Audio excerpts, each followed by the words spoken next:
Hi friends, welcome back to my channel. ನಾನು ನಿಮ್ಮ ಮೇಘನ. ಇವತ್ತಿನ ವಿಡಿಯೋದಲ್ಲಿ ಇವಾಗ ಬಟಾಣಿ ಸೀಸನ್ ಅಲ್ವಾ, ಆ ಬಟಾಣಿನ ಯೂಸ್ ಮಾಡಿಕೊಂಡು ಯಾವ ರೀತಿ ಸಿಂಪಲಾಗಿ ಬ್ರೇಕ್ಫಾಸ್ಟ್ ಮಾಡೋದು ಅಂತ ತೋರಿಸ್ಕೊಡ್ತಾ ಇದ್ದೀನಿ. ಇದು ಮಕ್ಕಳು ಸಾಯಂಕಾಲ ಸ್ಕೂಲಿಂದ ಬಂದಾಗ ನೀವು ಸ್ನ್ಯಾಕ್ಸ್ಗಾದರೂ ಮಾಡ್ಕೋಬೋದು, ಇಲ್ಲ ಮಕ್ಕಳಿಗೆ ಲಂಚ್ ಬಾಕ್ಸ್ಗಾದರೂ ಹಾಕ್ಕೊಡ್ಬೋದು. ತುಂಬ ಟೇಸ್ಟ್ ಚೆನ್ನಾಗಿರುತ್ತೆ. ಬನ್ನಿ ಯಾವ ರೀತಿ ಮಾಡೋದು ಅಂತ ನೋಡ್ಕೊಬರೋಣ.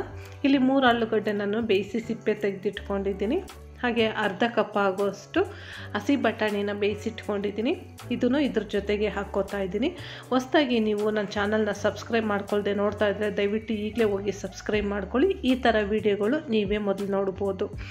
ಸೊ ಇವಾಗ ಈ ಥರ ಸ್ಮ್ಯಾಶರಿಂದ ಚೆನ್ನಾಗಿ ಬಟಾಣಿ ಆಲೂಗಡ್ಡೆ ಸ್ಮ್ಯಾಶ್ ಆಗೋ ಥರ ಸ್ಮ್ಯಾಶ್ ಮಾಡ್ಕೋತಾ ಇದ್ದೀನಿ. ಇನ್ ಕೇಸ್ ಸ್ಮ್ಯಾಶರ್ ಇಲ್ಲ ಅಂತಂದರೆ ಕೈಯಲ್ಲೇ ಬೇಕಾದ್ರೆ ಇದನ್ನು ಸ್ಮ್ಯಾಶ್ ಮಾಡ್ಕೋಬೋದು. ಯಾಕಂದರೆ ಸಾಫ್ಟಾಗಿರುತ್ತಲ್ವ, ಎರಡೂ ಚೆನ್ನಾಗಿ ಸಾಫ್ಟ್ ಆಗುತ್ತೆ. ಈಗ ನೋಡಿ, ಈ ಥರ ನಾನು ನೈಸಾಗಿ ಸ್ಮ್ಯಾಶ್ ಮಾಡ್ಕೊಂಡಿದ್ದೀನಿ. ಈಗ ಇದಕ್ಕೆ ಜಿಂಜರ್ ಅಂದರೆ ಒಣಗಿರೋ ಶುಂಠಿ ಪೌಡ್ರನ್ನ ನಾನು ತೊಗೊಂಡಿದ್ದೀನಿ, ಅರ್ಧ ಚಮಚದಷ್ಟು. ನೀವು ಒಣಗಿರೋ ಶುಂಠಿ ಪೌಡ್ರ್ ಇಲ್ಲ ಅಂತಂದರೆ ಹಸಿದೆ ನೀವು ಒಂದು ಅರ್ಧ ಇಂಚ್ ಆಗೋಷ್ಟು ತುರ್ದಿ ಹಾಕ್ಕೋಬೋದು. ಹಾಗೆ ಇದಕ್ಕೆ ನಾನು ಕಾರ್ನ್ಫ್ಲವರ್ ಹಾಕ್ತಾಯಿದ್ದೀನಿ 1 ಚಮಚದಷ್ಟು. ಆಲೂಗಡ್ಡೆ ತುಂಬ ಸಾಫ್ಟ್ ಇರುತ್ತೆ, ಸ್ವಲ್ಪ ಕ್ರಿಸ್ಪಿನೆಸ್ಗೋಸ್ಕರ ನಾನು ಕಾರ್ನ್ಫ್ಲವರ್ ಹಾಕ್ಕೊಂಡಿದ್ದೀನಿ. ನೀವು ಬೇಕು ಅಂತಂದ್ರೆ ಹಾಕ್ಕೋಬೋದು, ಇಲ್ಲ ಸ್ಕಿಪ್ ಮಾಡ್ಕೋಬೋದು. ಹಾಗೆ ಅರ್ಧ ಈರುಳ್ಳಿ ಸಣ್ಣದಾಗಿ ಹೆಚ್ಚಿರೋದು, ಸ್ವಲ್ಪ ಕೊತ್ತಂಬರಿ ಸೊಪ್ಪು, ಸ್ವಲ್ಪ ಕರ್ಬೇವಿನ ಸೊಪ್ಪು, 3 ಹಸಿಮೆಣ್ಸಿನ್ಕಾಯಿ ಸಣ್ಣದಾಗಿ ಕಟ್ ಮಾಡ್ಕೊಂಡಿದ್ದೀನಿ. ಆಲೂಗಡ್ಡೆ ಸಿಹಿ ಇರುತ್ತಲ್ಲ, ಸ್ವಲ್ಪ ಸ್ಪೈಸಿ ಇದ್ದರೆ ಚೆನ್ನಾಗಿರುತ್ತೆ, ಅದಕ್ಕೋಸ್ಕರ ಹಸಿಮೆಣ್ಸಿನ್ಕಾಯಿ ಜಾಸ್ತಿ ತೊಗೊಂಡಿದ್ದೀನಿ. ಹಾಗೆ ರುಚಿಗೆ ತಕ್ಕಷ್ಟು ಉಪ್ಪು ಹಾಕ್ಕೊತಾ ಇದ್ದೀನಿ, ಮತ್ತು ಒಂದು ಅರ್ಧ ಚಮಚದಷ್ಟು ಜೀರಿಗೆ. ಇದನ್ನೆಲ್ಲ ಹಾಕ್ಕೊಂಡು ಸ್ಟಫಿಂಗ್ಗೆ ನಾವು ಚೆನ್ನಾಗಿ ಮಿಕ್ಸ್ ಮಾಡ್ಕೊಳ್ಳೋಣ. ಕೈಯಲ್ಲೇ ಚೆನ್ನಾಗಿ ಮಿಕ್ಸ್ ಮಾಡ್ಕೊಳ್ಳಿ. ಕೈಯಲ್ಲಿ ಮಾಡಿದ್ರೆ ತುಂಬ ಚೆನ್ನಾಗಿ ಸ್ಟಫಿಂಗು ಎಲ್ಲ ಚೆನ್ನಾಗಿ ಮಿಕ್ಸ್ ಆಗುತ್ತೆ. ಇದನ್ನು ಯಾವಾಗಾದರೂ ತಿನ್ಬೋದು, ಬ್ರೇಕ್ಫಾಸ್ಟ್ಗಾದರೂ ತಿನ್ಬೋದು, ಇಲ್ಲ ಸಾಯಂಕಾಲ ನೀವು ಸ್ನ್ಯಾಕ್ಸ್ಗಾದರೂ ತಿನ್ಬೋದು. ಸ್ವಲ್ಪ ಡಿಫ್ರೆಂಟಾಗಿ ಟೇಸ್ಟ್ ಕೊಡುತ್ತೆ ಮತ್ತು ತುಂಬಾ ಟೇಸ್ಟ್ ಚೆನ್ನಾಗಿರುತ್ತೆ. ಇದು ಖಂಡಿತ ಇದನ್ನು ಒಂದು ಸತಿ ಮನೇಲಿ ಟ್ರೈ ಮಾಡಿ. ನೀವು ಹೇಳ್ತೀರಾ ಮೇಡಮ್ ತುಂಬ ಚೆನ್ನಾಗಿದೆ ಅಂತ ಅಂದ್ಬಿಟ್ಟು. ನಮ್ಮ ಮನೆಯಲ್ಲಂತೂ ಎಲ್ಲರೂ ತುಂಬ ಇಷ್ಟಪಟ್ಟು ತಿಂದರು. ಈಗ ಸ್ಟಫಿಂಗ್ ರೆಡಿಯಾಗಿದೆ. ಕೈಗೆ ಅಂಟಬಾರ್ದಲ್ವ, ಅದಕ್ಕೋಸ್ಕರ ಸ್ವಲ್ಪ ಎಣ್ಣೆ ಸ್ಪ್ರೆಡ್ ಮಾಡ್ಕೊಂಡಿದ್ದೀನಿ. ಈ ನಿಂಬೆಹಣ್ಣು ಗಾತ್ರದಷ್ಟು ನಾನು ಈ ಸ್ಟಫಿಂಗ್ನ ತೊಗೊಂಡಿದ್ದೀನಿ.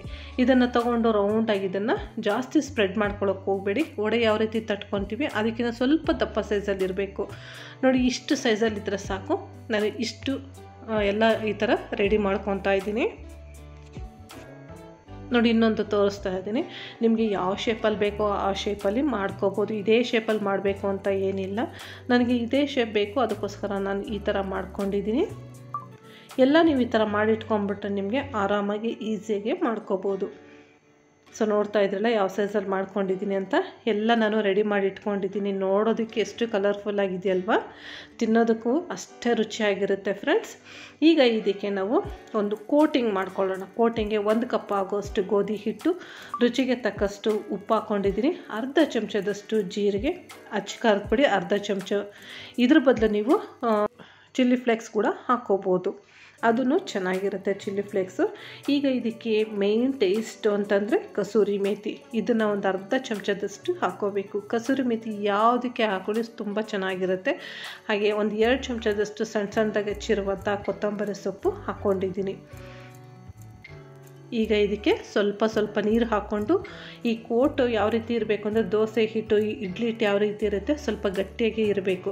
ಯಾಕಂದರೆ ನಾವು ಇದರಲ್ಲಿ ಡಿಪ್ ಮಾಡಿ ಹಾಕ್ತೀವಲ್ಲ, ಒಂದೇ ಸತಿ ನೀರು ಹಾಕ್ಕೊಳ್ಳೋಕೆ ಹೋಗಬೇಡಿ. ನಾನು ಯಾವ ರೀತಿ ಕಲಿಸ್ಕೊತಾ ಇದ್ದೀನಿ, ಸ್ವಲ್ಪನೇ ನೀರು ಹಾಕ್ಕೊಂಡು ಗಂಟು ಇಲ್ದಂಗೆ ನೈಸಾಗಿ ಇದನ್ನು ಕಲಿಸ್ಕೋಬೇಕು.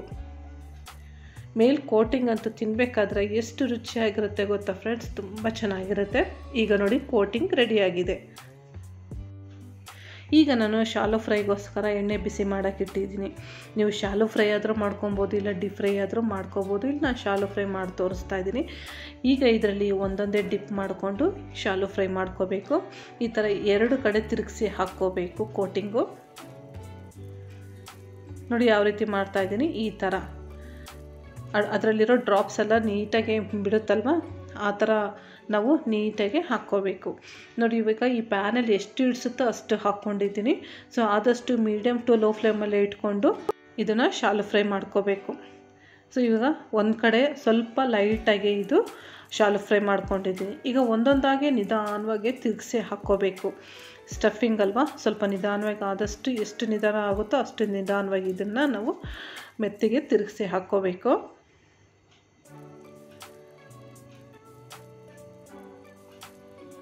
ಎರಡು ಕಡೆ ಇದು ಸ್ವಲ್ಪ ಗೋಲ್ಡನ್ ಬ್ರೌನ್ ಬರೋವರೆಗೂ ಡೀಪ್ ಫ್ರೈ ಮಾಡ್ಕೋಬೇಕು. ನೋಡಿ ಇವಾಗ ನಾನು ಇದನ್ನು ನೀಟಾಗಿ ಎರಡು ಕಡೆ ಶಾಲು ಫ್ರೈ ಮಾಡ್ಕೊಂಡಿದ್ದೀನಿ.